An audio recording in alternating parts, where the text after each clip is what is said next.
السلام علیکم ورحمۃ اللہ وبرکاتہ۔ آج ہم سورہ الزخرف کی آیت نمبر 46 سے پڑھیں گے۔ اعوذ باللہ من الشیطان الرجیم، بسم اللہ الرحمن الرحیم۔ وَلَقَدْ أَرْسَلْنَا مُوسَىٰ بِآيَاتِنَا إِلَىٰ فِرْعَوْنَ وَمَلَئِهِ، اور بلا شبہ یعنی تحقیقی بات ہے کہ ہم نے موسیٰ علیہ السلام کو اپنی نشانیوں کے ساتھ بھیجا فرعون اور اس کے سرداروں کی طرف۔ فقال انی رسول رب العالمین، تو انہوں نے کہا کہ میں رب العالمین کا قاصد ہوں، رسول ہوں، بھیجا گیا ہوں۔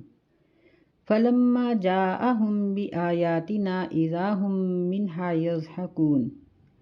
پس جب وہ ان کے پاس ہماری نشانیاں لے کر آئے تو اس وقت وہ ان کا مذاق اڑاتے تھے۔ قرآن مجید کی آیات کو سمجھنے کے لیے ایک قاعدہ یہ ہوتا ہے کہ ہم اس کو پچھلی آیات سے ملا کر پڑھیں، پھر پتہ چلتا ہے کہ یہ واقعہ یا یہ مسئلہ یہاں کیوں بیان کیا گیا ہے، اس کی بہت سی حکمتیں واضح ہو جاتی ہیں۔ تو ان آیات سے پہلے جو آیات مبارکہ ہیں ان میں اللہ تعالیٰ نے نبی صلی اللہ علیہ وسلم سے یہ بات فرمائی ہے کہ آپ اپنے سے پہلے آنے والوں سے سوال کیجئے کہ کیا ہم نے ان کے لیے رحمان کے سوا کوئی اور معبود مقرر کیا تھا؟ اگر ان کے لیے مقرر نہیں کیا تو اہل مکہ کے لیے کیسے مقرر کر سکتے ہیں؟ تو اس سلسلے میں نبی صلی اللہ علیہ وسلم پر جب یہ آیات اتری اس وقت یہودیوں کی ایک بہت بڑی قوم موجود تھی، تو اس لیے اللہ تعالیٰ نے اس مناسبت سے سیدنا موسیٰ علیہ السلام کا مختصراً تذکرہ فرمایا کہ ان سے پوچھ کے دیکھو کہ کیا ہم نے پہلے رسولوں کو کسی اور معبود کی عبادت کا حکم دیا تھا؟ تو ظاہر بات ہے کہ موسیٰ علیہ السلام پر اترنے والی کتاب، عیسیٰ علیہ السلام پر اترنے والی کتاب اس وقت موجود تھی، تو اس میں یہ حکم نہیں تھا، اور یہ پہلی آیت کا جواب ہے۔ اور دوسری اس کی مناسبت یہ معلوم ہوتی ہے کہ نبی صلی اللہ علیہ وسلم کی مخالفت میں جو پرزور تھے اور سر فہرست تھے وہ مکہ کے سردار تھے، سرداران قریش تھے۔ تو اللہ تعالیٰ یہاں موسیٰ علیہ السلام کا ذکر کر کے یہ بات واضح کرنا چاہتے ہیں کہ موسیٰ علیہ السلام کا مخالف اس وقت کا بادشاہ تھا جس کی طاقت قوت بہت زیادہ تھی، یا کہا جائے تو سرداران قریش سے اس کی حکومت اور طاقت اور اس کی مشینری اور اس کے وزراء اور مشیروں کی تعداد بہت زیادہ تھی، لیکن موسیٰ علیہ السلام باہمت رہے اور انہوں نے کسی قسم کی کمزوری کا اظہار نہیں کیا۔ جب وہ پورے توکل کے ساتھ اللہ تعالیٰ کی دین کی، اللہ کی توحید کی دعوت دیتے رہے تو اللہ تعالیٰ نے ان کو بالآخر کامیابی عطا فرمائی۔ تو فرمایا کہ موسیٰ علیہ السلام نے فرعون کو یہ کہا تھا کہ میں رب العالمین کا قاصد ہوں، یعنی جس طرح اللہ سب سے بڑا ہے تو اس کا قاصد بھی ایک تو سب سے بڑا ہے، دوسرا یہ ہے کہ بھیجنے والے کی قوت کے مطابق قاصد مضبوط ہوتا ہے۔ اگر کسی بڑے طاقتور ملک کا سفیر ہو کوئی تو اس کی طاقت، قدرت، قوت، اس کی اہمیت ایک کمزور ملک کے سفیر سے بہت زیادہ ہوتی ہے۔ تو جب اللہ مالک کائنات ہے، خالق کائنات ہے، تو اس کے سفیر، اس کے قاصد بھی بہت قوت اور طاقت رکھتے ہیں، اور اللہ پر توکل جب وہ کرتے ہیں تو اللہ ان کا پورا ساتھ دیتا ہے۔ فرمایا کہ ان لوگوں کی حالت یہ تھی کہ جب ہم ان کو نشانیاں دیتے تھے تو یہ اس کا مذاق اڑاتے تھے، یعنی سیدنا موسیٰ علیہ السلام کو اللہ تعالیٰ نے 2 نشانیاں عطا فرمائی تھیں ابتداءً، ایک ہاتھ کا سفید ہو جانا اور ایک لاٹھی کا اژدہا بن جانا۔ اس آیت میں اللہ تعالیٰ نے اذا ہم کہا ہے۔ اذا کا لفظ جب ایسی جگہوں پر آتا ہے تو اچانک کا معنی دیتا ہے، یعنی جب موسیٰ علیہ السلام نے ان کے مطالبے پر ان کو یہ 2 نشانیاں دکھائیں، اذا ہم منہا یضحکون، تو وہ مذاق اڑانے لگے، ہنسنے لگ پڑے، یعنی انہوں نے، حالانکہ وہ اپنے طور پر حیران تھے، لیکن انہوں نے موسیٰ علیہ السلام کو احساس کمتری میں شکار کرنے کے لیے اور ان کو احساس دلانے کے لیے ہنسنا شروع کر دیا، مذاق اڑانا شروع کر دیا، تاکہ ان کی نصیحت کو کوئی شخص بھی قبول نہ کرے، بلکہ وہ مذاق کی طرف متوجہ ہو کر دعوت کی جو اصل اہمیت ہے وہ کھو بیٹھے۔ اللہ فرماتے ہیں وَمَا نُرِيهِم مِّنْ آيَةٍ إِلَّا هِيَ أَكْبَرُ مِنْ أُخْتِهَا، یعنی مکے کے لوگ اگر نبی علیہ السلام سے نشانیاں طلب کرتے ہیں تو ان یہودیوں کو موسیٰ علیہ السلام کے دور میں کتنی کتنی نشانیاں دی گئیں۔ فرمایا اور ہم نے نہیں دکھائی ان کو کوئی بھی نشانی، وَمَا نُرِيهِم، اور ہم نے ان کو نہیں دکھائی کوئی بھی نشانی مگر وہ اپنی پہلی نشانی سے بڑی تھی، من اختہا، اپنی بہن یا اپنی ہم مثل نشانی، یعنی اس سے پہلے جو ایک عذاب یا ایک چیز آ چکی ہوتی تھی، دوسری نشانی اس سے بڑی آزمائش بن کے آتی تھی، لیکن وہ لوگ پھر بھی اس کو سنجیدہ نہیں لیتے تھے۔ یعنی یہ مکے والوں کے بارے میں اللہ تعالیٰ نبی علیہ السلام کو کہہ رہے ہیں کہ یہ لوگ تو ان سے بھی گئے گزرے ہیں، وہ لوگ بھی اپنی نشانیوں کو سنجیدہ نہیں لیتے تھے۔ بالآخر ان کا پھر انجام یہ ہوا، فرمایا وَأَخَذْنَاهُمْ بِالْعَذَابِ لَعَلَّهُمْ يَرْجِعُونَ، اور ہم نے ان کو عذاب کے ساتھ پکڑ لیا تاکہ وہ لوٹ آئیں۔ یعنی جب وہ نشانیوں کے اوپر ایمان نہیں لاتے تھے تو پھر اللہ تعالیٰ نے ان کے اوپر کئی چھوٹے موٹے عذاب جو تھے وہ بھیجے، اور ہر عذاب وہ ان کے کفر اور تکبر سے پلٹ آنے کے لیے آتا تھا، لیکن ان کا کفر اور تکبر بڑھتا ہی چلا جاتا تھا۔ وَقَالُوا يَا أَيُّهَا السَّاحِرُ ادْعُ لَنَا رَبَّكَ بِمَا عَهِدَ عِندَكَ، اور انہوں نے کہا، یعنی قوم فرعون نے کہا کہ اے جادوگر، نعوذ باللہ، دعا کرو ہمارے لیے اس نبوت کی وجہ سے، عہد عندک، جو تیرے پاس تیرے رب کا عہد ہے، اننا لمہتدون، بے شک ہم ضرور ہدایت پانے والے ہیں۔ یعنی جب ان کے گھروں میں ٹڈیاں اور خون اور جوئیں اور طوفان اور اس قسم کے پے در پے عذاب آتے تھے تو ہر عذاب پر وہ بالآخر موسیٰ علیہ السلام کے سامنے جا کر گھٹنے ٹیک دیتے تھے۔ یہاں یہ تعجب کی بات ہے کہ وہ موسیٰ علیہ السلام کو ساحر کہہ کر ان سے یہ التجا کر رہے ہیں کہ ہم سے عذاب ٹال دو، حالانکہ موسیٰ علیہ السلام ساحر نہیں تھے، جادوگر نہیں تھے، یہ تو ایک الزام تھا۔ تو کسی سے جب کوئی کام لینا ہوتا ہے تو پھر اس کو برے لقب سے تو یاد نہیں کیا جاتا۔ تو اس کی دو وجہ ہیں۔ ایک وجہ تو یہ ہے کہ ان کے نزدیک، قوم فرعون کے نزدیک، اس وقت کا سب سے بڑا علم جادو تھا اور اس کا جاننے والا جادوگر تھا، تو وہ اپنی طرف سے بطور ادب موسیٰ علیہ السلام کو جادوگر کہتے تھے۔ دوسرا جو جواب ہے وہ یہ ہے کہ ممکن ہے کہ وہ یا موسیٰ کہہ کر ہی بلاتے ہوں، کیونکہ سورہ اعراف میں اللہ تعالیٰ نے یا موسیٰ کا لفظ ہی استعمال کیا ہے کہ وہ موسیٰ علیہ السلام کو آ کر کہتے تھے کہ یا موسیٰ ادع لنا ربک بما عہد عندک، کہ جو آپ نبوت کا دعویٰ کر رہے ہیں اس دعوے کی وجہ سے اپنے رب سے کہو کہ وہ ہمارے عذاب کو ٹال دے۔ لیکن ان کے دلوں میں یہ الزام تھا کہ آپ بھی ایک جادوگر ہیں۔ یہ جواب زیادہ بہتر ہے کہ موسیٰ علیہ السلام کو وہ یا موسیٰ کہہ کر ہی بلاتے تھے، لیکن جو ان کے دل کا ایک خیال تھا، نیتیں تھیں جو ان کے دل پکار پکار کر کہہ رہے تھے، اللہ تعالیٰ نے ان کی دلی کیفیت کو لفظوں میں یہاں بیان کیا کہ وہ موسیٰ علیہ السلام کو اپنے دل میں ایک جادوگر ہی سمجھتے تھے، اور وہ یہ کہتے تھے کہ یہ عذاب کھول دو تو بے شک ہم ضرور ہدایت پانے والے ہیں۔ فَلَمَّا كَشَفْنَا عَنْهُمُ الْعَذَابَ إِذَا هُمْ يَنْكُثُونَ، بس جب ہم ان سے عذاب کو کھول دیتے تھے تو اس وقت وہ وعدہ توڑ دیتے تھے۔ نبی صلی اللہ علیہ وسلم کے ساتھ بھی جب کفار مکہ نے بہت مشکلات پیدا کر دیں اور آپ کو طرح طرح کے تانے اور تکلیفیں دینے لگے تو آپ نے اللہ تعالیٰ سے یہ درخواست کی کہ اے اللہ ان کے اوپر بھی ایسا ہی عذاب بھیج، ایسا ہی قحط بھیج دے جس طرح یوسف علیہ السلام کی قوم پر قحط آیا تھا، کیونکہ جو قحط ہوتا ہے اس میں لوگوں کے ہلاک ہو جانے کا اندیشہ نہیں ہوتا۔ نبی صلی اللہ علیہ وسلم نے ان کے لیے عذاب کی بد دعا نہیں کی، بلکہ ان کے لیے یعنی ایک آزمائش کی بات کی ہے۔ یہاں وہ بات بھی یاد رہے، حدیث بھی کہ نبی صلی اللہ علیہ وسلم کے بارے میں کہ آپ نے اپنی قوم کو کبھی بد دعا نہیں دی۔ تو بات یہ ہے کہ کفار کے متعلق نبی علیہ السلام کی بد دعائیں کئی جگہوں پر مذکور ہیں۔ مثلاً آپ نے جنگ خندق کے موقع پر فرمایا کہ اللہ ان کے گھروں اور ان کی قبروں کو آگ سے بھر دے کیونکہ انہوں نے ہمارے عصر کی نماز کو خراب کر دیا۔ تو نبی صلی اللہ علیہ وسلم نے ذاتی انتقام میں کبھی کسی کے لیے بد دعا نہیں کی تھی اور کبھی پوری قوم کے لیے بد دعا نہیں کی تھی۔ جنگ خندق میں بھی چند لوگوں کے بارے میں یہ بات کہی تھی کہ ان کے گھروں کو آگ سے بھر دے۔ تو یہ نبی صلی اللہ علیہ وسلم کا وصف ہے۔ تو یعنی نبی علیہ السلام نے اس وقت یہ بد دعا کی کہ اللہ ان کے گھروں میں قحط نازل کر دے، جیسا یوسف علیہ السلام کی قوم کے اوپر قحط آیا تھا۔ تو پھر ایسے ہی ہوا کہ ان کا غلہ جو تھا وہ روک لیا گیا اور ان کی اتنی بری حالت ہو گئی کہ سیدنا ابو سفیان رضی اللہ تعالیٰ عنہ اس وقت ابھی مسلمان نہیں ہوئے تھے، لیکن یہ آئے اور نبی علیہ السلام کو کہنے لگے کہ دیکھیں کہ آپ خود ہی صلہ رحمی کا حکم دیتے ہیں، تو آپ کی قوم بالآخر رشتہ دار تو آپ کی ہی ہے، اور آپ اللہ تعالیٰ سے دعا کیجئے کہ اللہ تعالیٰ ان سے اس مصیبت کو ٹال دے تو ہم مسلمان ہو جائیں گے۔ نبی صلی اللہ علیہ وسلم نے دعا بھی کی، اور بعض احادیث کے مطابق یہ ثمامہ بن اسال کے غلہ روک لینے کی وجہ سے ان پر یہ قحط آیا تھا،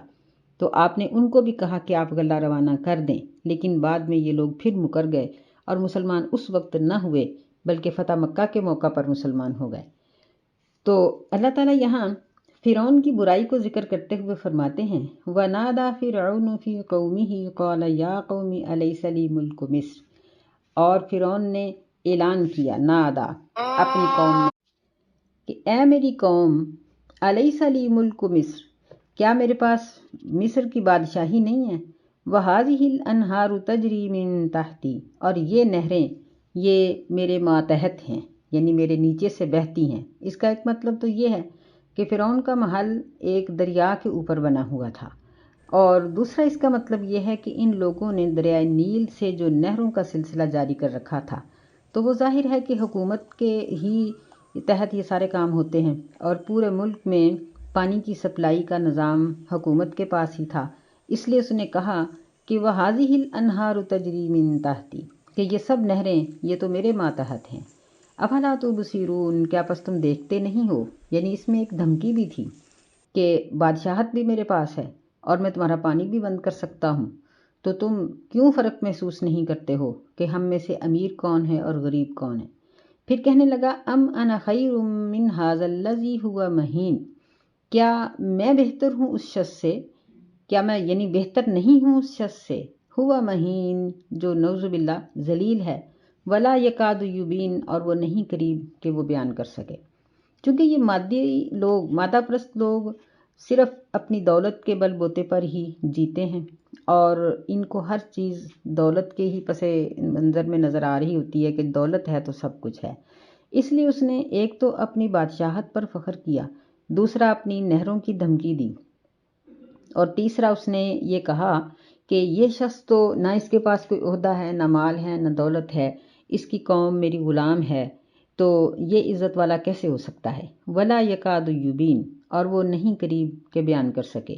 اس سے مراد موسیٰ علیہ السلام کی وہ لکنت نہیں ہے جو ان کی زبان میں تھی، کیونکہ وہ انہوں نے نبوت کے ملتے ہی اللہ سے دعا کی تھی تو اللہ تعالیٰ نے اس کو دور کر دیا تھا۔ اس کے کہنے کا مطلب یہ تھا کہ موسیٰ علیہ السلام کے معجزے اور ان کی تبلیغ یہ ہم لوگوں کو قائل نہیں کر سکی، ہم متاثر نہیں ہوئے ان کی بات سے،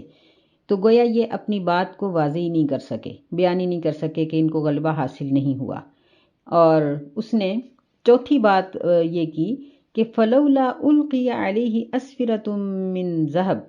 بس اس پر کیوں نہیں ڈالے گئے سونے کے کنگن۔ اسورہ یہ جمع کا لفظ ہے، یعنی یہ سوار ان کی جمع ہے، کنگن وہ زیور جو ہاتھوں میں ڈالا جاتا ہے، اور اس وقت کے بادشاہ جو تھے انہوں نے بہت موٹے یہ کڑے یا کنگن ہاتھوں میں ڈالے ہوئے ہوتے تھے۔ او جاء معہ الملائکۃ مقترنین، یا اس کے ساتھ فرشتے ساتھی بن کر آ جائیں۔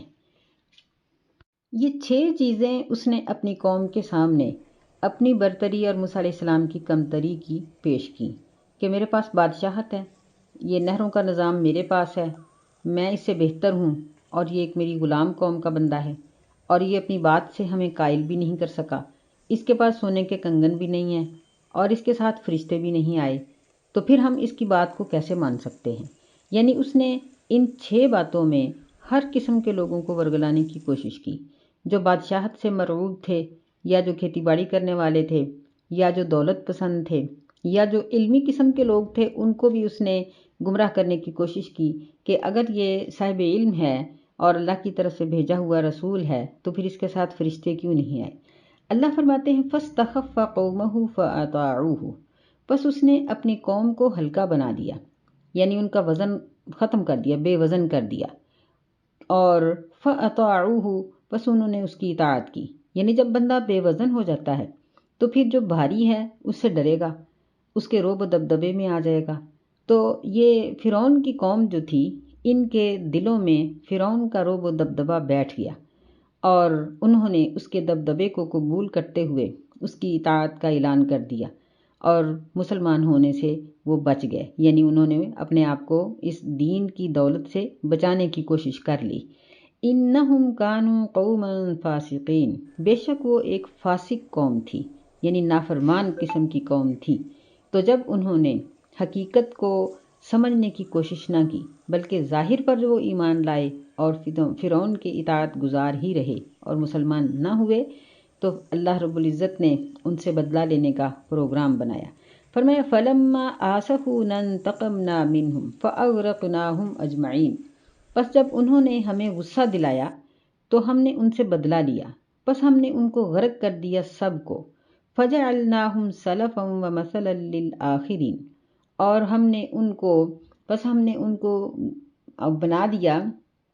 گزرے ہوئے، اور ہم نے ان کو پچھلوں کے لیے مثال بنا دیا. یعنی انہی نہروں میں، اسی دریائے نیل میں وہ غرق ہو گئے جس کے پانی کے اوپر فرعون کو غرور تھا، اور قوم اس کی اطاعت کے لیے مجبور تھی کہ اگر اس نے پانی روک دیا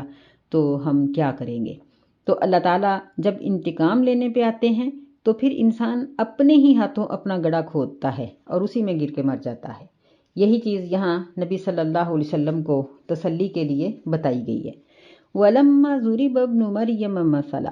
اور جب بیان کی جاتی ہے ابن مریم علیہ السلام کی مثال، اذا قومک منہ یصدون، تو اس وقت آپ کی قوم اس سے شور مچاتے ہیں.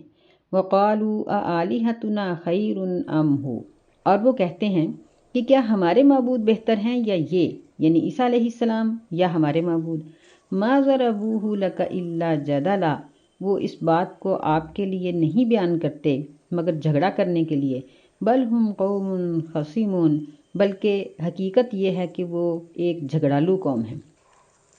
یعنی یہ وہ دوسری قوم تھی جو نبی صلی اللہ علیہ وسلم کے دور میں موجود تھی.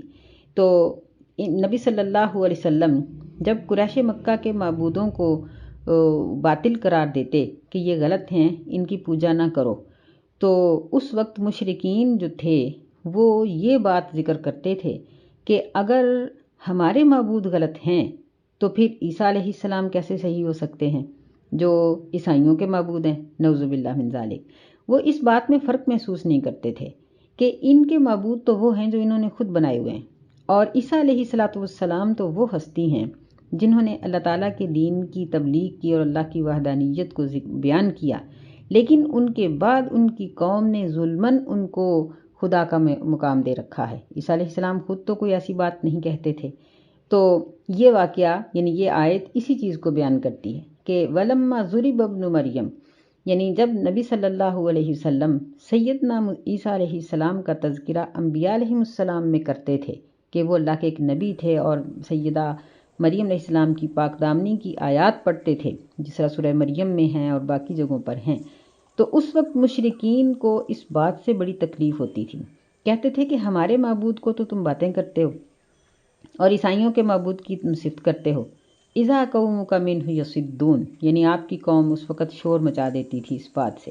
اور پھر وہ کہتے تھے کہ یہ کیا بات ہوئی کہ ہمارے معبود اور عیسیٰ علیہ السلام، یعنی عیسائیوں کا معبود اور ہمارے معبود، ان میں فرق کیا ہے، ان میں سے بہتر کون ہے. تو ایک تو اس آیت کی تفسیر یہ ہے. ایک تفسیر اس کی یہ بھی ہے کہ جب نبی صلی اللہ علیہ وسلم نے مشرکین کے سامنے اس بات کو ذکر کیا کہ ان لوگوں کے معبود ان کے ساتھ جہنم میں چلے جائیں گے، جیسا سورہ انبیاء کے آخر میں ذکر آتا ہے، تو اس وقت کسی مشرک نے اٹھ کر یہ بات کہہ دی، اعتراض کر دیا کہ اگر مشرکوں کے معبود جہنم میں جائیں گے تو پھر عیسائیوں کا معبود جنت میں کیسے جائے گا. عیسیٰ علیہ السلام کے بارے میں بھی اس بات کو آپ کریں ذکر کہ وہ بھی نعوذ باللہ جہنم میں جائیں گے، وہ بہتر کس طرح سے ہو گئے. تو اللہ تعالیٰ نے ان کی بریت کو نازل کیا، عیسیٰ علیہ السلام کی بریت کو نازل کیا کہ وہ اپنے طور پر اپنے آپ کو معبود کہلانے والے نہیں تھے، بلکہ یہ ان کی قوم کا ظلم ہے کہ انہوں نے ان کے بارے میں ایسی بات کہی. تو یہاں اس چیز کا ذکر ہے کہ آپ کی قوم اس سے شور مچاتے ہیں، یعنی وہ یہ اعتراض کرتے تھے کہ مشرکوں کے معبود اگر جہنم میں جائیں گے تو عیسائیوں کا معبود جہنم میں کیوں نہیں جائے گا۔ اللہ تعالیٰ نے ان کی اس بات سے بریت بیان کر دی، فرمایا کہ ان الذین سبقت لہم من الحسنی اولئک عنہا مبعدون، کہ جن لوگوں کے لیے ہمارے پاس نیکیاں سبقت لے گئی ہیں، یعنی ان کے نامہ اعمال میں نیکیاں ہیں، وہ تو جہنم سے بہت دور رکھے جائیں گے۔ یعنی عیسیٰ علیہ السلام کی جہنم سے بریت اللہ تعالیٰ نے اس آیت میں بیان کر دی۔ اس آیت کی تیسری تفسیر سیدنا ابن عباس یعنی عبداللہ بن عباس رضی اللہ تعالیٰ عنہ سے بھی مروی ہے۔ وہ فرماتے ہیں کہ رسول اللہ صلی اللہ علیہ وسلم نے ایک مرتبہ فرمایا کہ اے معاشر قریش، اے قریش کے لوگو، انہو لیس احد یعبد من دون اللہ فیہ خیر، کہ کوئی بھی شخص ایسا نہیں ہے جو اللہ کے سوا کسی اور معبود کی عبادت کرتا ہو اور اس کے لیے اس میں کسی قسم کی کوئی خیر ہو۔ تو جب آپ نے یہ بات کہی تو ایک شخص جو تھا وہ کہنے لگا کہ یعنی تم عیسیٰ علیہ السلام کے بارے میں آپ کیا کہتے ہیں؟ مسیح علیہ السلام بھی تو انہی جیسے ایک معبود ہیں۔ یہ کہہ کر اس شخص نے شور مچانا شروع کر دیا تو اللہ تعالیٰ نے یہ آیت نازل فرمایا کہ جب عیسیٰ علیہ السلام کی مثال بیان کی جاتی ہے، یعنی آپ جب بھی اس کا تذکرہ کرتے ہیں تو آپ کی قوم اس سے شور مچانا شروع کر دیتی ہے، اور وہ کہتے ہیں کہ اگر ہمارے معبود بہتر نہیں ہیں تو یہ کیسے، یا اگر ہمارے معبود بہتر ہیں تو پھر ہی یہ بھی بہتر ہوں گے۔ اللہ فرماتے ہیں کہ یہ لوگ بات کو سمجھنا نہیں چاہتے، الجھانا چاہتے ہیں۔ ما ضربوہ لک الا جدلا، وہ اس بات کو بیان نہیں کرتے مگر جھگڑا کرنے کے لیے، یعنی یہ بحث مباحثہ اور اس طرح کی یہ چھیڑ چھاڑ چاہتے ہیں کہ لوگ اصل بات سے اعراض کر کے، اصل بات کو نظر انداز کر کے جھگڑے کی طرف متوجہ ہو جائیں، کیونکہ یہ قوم ہی جھگڑالو ہے۔ تو جو حقیقت ہے وہ یہی ہے کہ عیسیٰ علیہ السلام ہوں یا کوئی اور اس طرح کا برگزیدہ بندہ جس کو اس کے دنیا پر جانے کے بعد اس کو معبود بنا لیا گیا ہو، یا اللہ سے بھی زیادہ درجہ دے دیا گیا ہو، یا اس کو سجدہ کیا جاتا ہو، یا اس کو کسی بھی طرح لوگ اس کے نام پر شرک کرتے ہوں، جس طرح سیدنا علی رضی اللہ تعالیٰ عنہ بھی ہیں اور بھی بے شمار لوگ اس طرح کے ہیں، تو ایسا کرنے والوں کے برے عمل کا بوجھ ان نیک لوگوں کے اوپر ہرگز نہیں ہوگا جنہوں نے اپنی زندگی میں توحید پر کاربند ہو کے اپنی زندگیاں گزاری۔ فرمایا ان ہوا الا عبد انعمنا علیہ، نہیں تھے عیسیٰ علیہ السلام مگر ایک بندہ، ہم نے اس پر انعام کیا، وجعلناہ مثلا لبنی اسرائیل، اور ہم نے اس کو بنی اسرائیل کے لیے ایک مثال بنا دیا۔ یعنی اللہ فرماتے ہیں کہ عیسیٰ علیہ السلام معبود نہیں تھے، فرشتے نہیں تھے، بلکہ وہ تو ایک انسان تھے، اور ہم نے اس کو بغیر باپ کے پیدا کر کے بنی اسرائیل کے لیے ایک نشان بنا دیا۔ وَلَوْ نَشَاءُ لَجَعَلْنَا مِنْكُمْ مَلَائِكَةً فِي الْأَرْضِ يَخْلُفُونَ، اور اگر ہم چاہتے تو ہم تمہارے درمیان فرشتوں کو چلنے یعنی تمہاری جگہ پر تمہاری بجائے زمین پر فرشتوں کی رہائش بنا دیتے۔ یخلفون ایک دوسرے کے پیچھے آنے والے، یعنی تم کہتے ہو کہ فرشتہ کیوں نہیں اترا،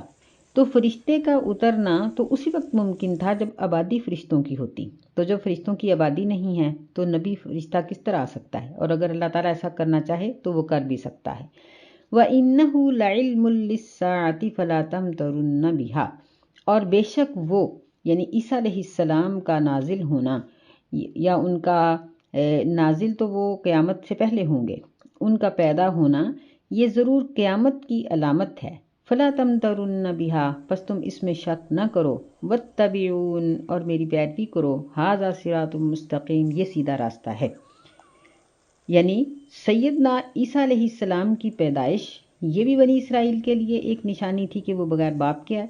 اور جب وہ قیامت سے پہلے زمین پر اتریں گے، ان کا نزول ہوگا، اور وہ نازل ہونے کے بعد قرآن مجید پڑھیں گے، نبی صلی اللہ علیہ وسلم کا کلمہ پڑھیں گے، تو وہ قیامت کی بڑی بڑی نشانیوں میں سے ایک نشانی ہوں گے۔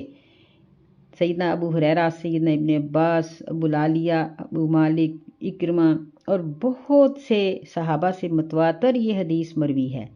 کہ قیامت سے پہلے عیسیٰ علیہ السلام ایک عادل اور منصف اور امام بن کر نازل ہوں گے، اور وہ پوری دنیا کا کنٹرول سنبھالیں گے، دنیا کو عدل و انصاف سے بھر دیں گے۔ تو یہ سیدنا عیسیٰ علیہ السلام کا نازل ہونا اس کی ایک بہت بڑی دلیل ہے یہ آیت، اور یہ اس بات کی وضاحت ہے کہ یہ قیامت کے بالکل قریب ہوگا۔ وَلَا يَصُدَّنَّكُمُ الشَّيْطَانُ إِنَّهُ لَكُمْ عَدُوٌّ مُّبِينٌ،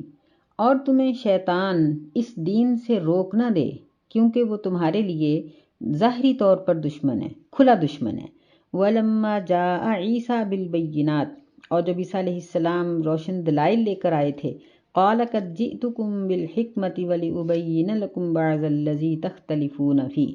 تو انہوں نے کہا تھا قَدْ جِئْتُكُم، تحقیق میں آیا ہوں تمہارے پاس حکمت لے کر، دانائی کی اور عقل مندی کی باتیں لے کر، وَلِأُبَيِّنَ لَكُم، اور تاکہ میں بیان کر دوں، واضح کر دوں تمہارے لیے بعض وہ چیزیں جن میں تم اختلاف کرتے ہو۔ فَاتَّقُوا اللَّهَ وَأَطِیعُونِ، پس اللہ تعالیٰ سے ڈرو اور میری ہی اطاعت کرو۔ یعنی سیدنا عیسیٰ علیہ السلام جب بنی اسرائیل کی قوم میں آئے تو انہوں نے کہا کہ میں تمہارے پاس اللہ تعالیٰ کی وہ شریعت لے کے آیا ہوں جو محکم ہے، مضبوط ہے اور سراسر دانائی پر مشتمل ہے، تاکہ تمہارے جو معاملات میں، تمہارے احکامات میں اختلافات ہیں وہ سارے ہی ختم ہو جائیں۔ فَاتَّقُوا اللَّهَ، یعنی تمہیں اب حکم یہ ہے کہ اللہ سے ڈرو، وَأَطِیعُونِ، اور میری اطاعت کرو۔ إِنَّ اللَّهَ هُوَ رَبِّي وَرَبُّكُمْ فَاعْبُدُوهُ، انہوں نے اپنی قوم کو تقوی اور اطاعت کا حکم دینے کے بعد تیسری بات یہ کہی کہ بے شک اللہ تعالیٰ میرا بھی رب ہے اور تمہارا بھی رب ہے، یعنی اپنے معبود ہونے کی تو انہوں نے بات ہی نہیں کی، وہ تو اللہ کو معبود سمجھتے تھے۔ چوتھی بات انہوں نے یہ فرمائی کہ فَاعْبُدُوهُ، اسی کی عبادت کرو، یعنی نجات اللہ ہی کی عبادت میں ہے۔ ھذا صراط مستقیم، پانچویں بات انہوں نے یہ بتائی کہ یہ شریعت ہی تمہارا سیدھا راستہ ہے، اگر تم اللہ کے پاس پہنچنا چاہتے ہو اور اللہ کی جنت لینا چاہتے ہو تو پھر صراط مستقیم پر چلنا پڑے گا۔ لیکن فاختلف الاحزاب من بینہم، پس گروہوں نے آپس میں اختلاف کیا، فویل للذین ظلموا من عذاب یوم علیم، پس ہلاکت ہے ان لوگوں کے لیے جنہوں نے ظلم کیا تھا دردناک عذاب والے دن سے۔ یعنی لوگ ان کی باتوں پر قائل نہ ہوئے بلکہ انہوں نے اپنے مختلف مذاہب بنائے اور مختلف گروہوں میں بٹ گئے،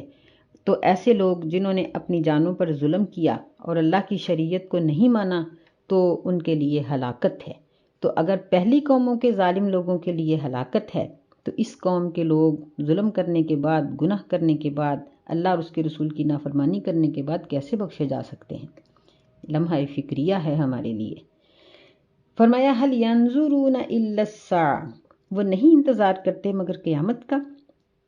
یعنی پھر اللہ تعالیٰ مکے والوں کو مخاطب کرتے ہیں کہ یہ کس انتظار میں ہیں؟ قیامت کا انتظار کر رہے ہیں۔ ان تأتیہم بغتۃ وہم لا یشعرون، یہ کہ وہ ان کے پاس اچانک آ جائے گی، اس طرح سے کہ وہ اس کو سمجھتے نہیں ہوں گے، جانتے نہیں ہوں گے۔ یعنی اب ہر ایک کو پتہ تو ہے قیامت کے آنے کا، لیکن ایک چیز کی معلومات ہونے کے باوجود اگر وہ اچانک نمودار ہو جائے تو انسان اس کے بارے میں شعور نہیں رکھتا۔ یعنی اللہ تعالیٰ ہم سب کو یہاں مخاطب کر کے کہہ رہے ہیں کہ تم کس چیز کے انتظار میں ہو؟ کہ قیامت آئے گی تو پھر اسلام لاؤ گے، پھر دین پر عمل کرو گے؟ نہیں، وہ تو اچانک اس طرح سے آ جائے گی کہ تمہیں شعور ہی نہیں ہوگا۔ الاخلاء یومئذ بعضهم لبعض عدو الا المتقین، دوست اس دن بعض ان کا بعض کے لیے دشمن ہوگا مگر متقین، مگر پرہیزگار لوگ۔ یعنی ایک تو یہ ہے کہ اللہ تعالیٰ کے جو شریک بنائے گئے ہیں، اللہ تعالیٰ نے ان کو بھی ولی اور اولیاء کا لفظ استعمال وہاں کیا ہے، یعنی دوست، کیونکہ دوستی کے بغیر کسی کی عبادت نہیں ہو سکتی۔ تو یہاں خلیل الاخلاء کا لفظ ہے کہ ان شرکیہ رستوں پہ چلنا، ان ساری ایسی درگاہوں اور درباروں پہ جانا، یہ تقریباً دوستی کی وجہ سے ہی ہوتا ہے۔ دوستوں کے ساتھ مل کے دوست چلے جاتے ہیں اور پھر وہ انہی کے ہو کے رہ جاتے ہیں۔ تو فرمایا کہ قیامت کے دن وہ تمام دوست جو گمراہی کی طرف تمہیں لے کے جاتے ہیں، دوستوں کو نشے کی طرف لے جاتے ہیں، سینموں کی طرف لے جاتے ہیں، برائی کی طرف کھینچ لیتے ہیں، دوست مل کے زناکاریاں کرتے ہیں، چوری کرتے ہیں، دھوکہ اور فریب کرتے ہیں، کیونکہ یہ جتھا بندی کے بغیر بعض اوقات یہ گناہ نہیں ہوتے۔ تو فرمایا کہ یہ جتھے اور یہ دوستیاں یہ قیامت کے دن یہ دشمنی میں بدل جائیں گی، کیونکہ جب ایک دوسرے پر وہ الزام دھریں گے کہ وہ کہیں گے اس نے کرایا، وہ کہیں گے اس نے خود ہی کیا، تو وہاں جہنم میں پہنچنے کے باوجود ان کی جنگ ہوگی، لڑائی ہوگی آپس میں، جو ایک مزید بدمزگی اور عذاب کا سبب بن جائے گی۔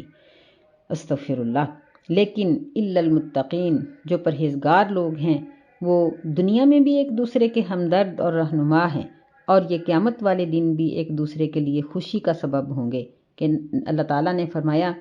کہ بعض اوقات ایک دوست کا درجہ اگر جنت میں کم ہے اور دوسرے کا زیادہ ہے تو زیادہ والے کی دعا سے کم والے کا درجہ بھی بڑھا دیا جائے گا۔ یعنی نیکوں کی دوستی دنیا میں بھی مفید ہے اور آخرت میں بھی فائدہ مند ہے۔ اللہ تعالیٰ ہمیں نیک لوگوں کے ساتھ اٹھنا بیٹھنا نصیب کرے، اچھی مجلس اختیار کرنے کی توفیق عطا فرمائے۔ نبی صلی اللہ علیہ وسلم نے اچھی مجلس کی بہت تعریف کی ہے۔ اللہ ہمیں اپنی مجلسوں کو، اپنی خلوتوں کو اور اپنی ظاہری مجلسوں کو پاک صاف اور ستھرا کرنے کی توفیق عطا فرمائے۔ آمین۔ السلام علیکم ورحمۃ اللہ وبرکاتہ۔